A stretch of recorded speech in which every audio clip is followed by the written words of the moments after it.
Bawat lugar may kwento.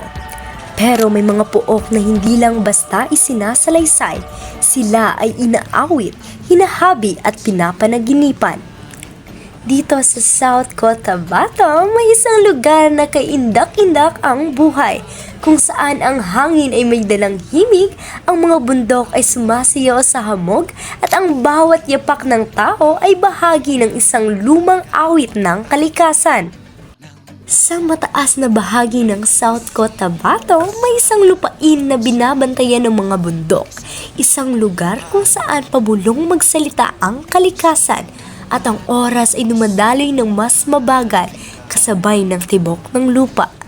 Tinatawag itong Tiboli, tahanan ng mga Dreamweaver at duyan ng isang sagradong hiyas, Lake Holon, isang lawa na tila salamin ng langit, payapa, dalisay at hindi ginagalaw ng panahon. Ang paglalakbay patungong Holon ay higit pa sa pag-akyat. Ito ay pagkikipag-usap sa kalikasan. Bawat hakbang sa Kulay o Sala Cafe Trail ay nagbubunyag ng mga gubat na humihiga, mga batong idukit ng hangin at mga bangin na tila matandang bantay ng mga manlalakbay. At maringal na nakatayo sa lahat ng ito ang Mount Malibungoy, ang tahimik na higante.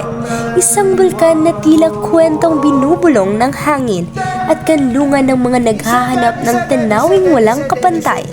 Mula sa tugatog nito, ang mundo sa ibaba ay parang hinabing tela ng ulap, gubat at pangarap. At sa mas tahimik na landas, matatagpuan ang Hidak Falls, isang tagong agos ng tubig na bumabagsak na parang yakap ng kalikasan. Dito, tila humihinto ang oras at lumalambot ang mundo.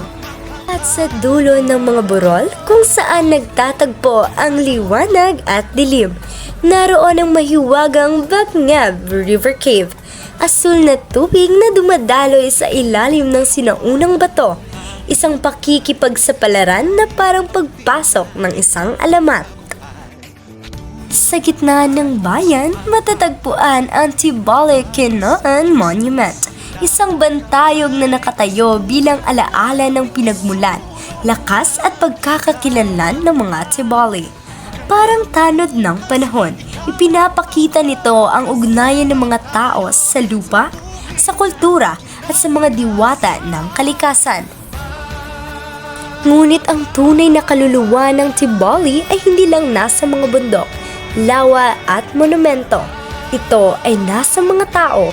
Ang Tinalak Weavers, ang tinatawag na Dreamweavers, ay lumilikha ng sining na hindi mula sa guhit, kundi mula sa panaginip. Bawat linya, bawat kurba, kwentong sa kanila lamang ipinakita, ngunit buong pusong ibinabahagi sa daigdig.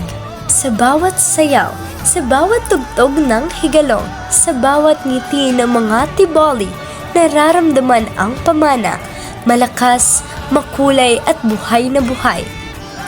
Ang Tiboli ay hindi lamang destinasyon, isa itong karanasan. Ito ang init ng tao, ang tibay ng kultura at ang kagandahan ng kalikasang walang hanggan.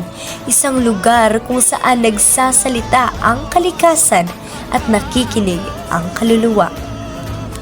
Ito ang Tiboli, dalisay, sagrado at kagilag-kilalas. Isang lupain na hinabi ng mga pangarap,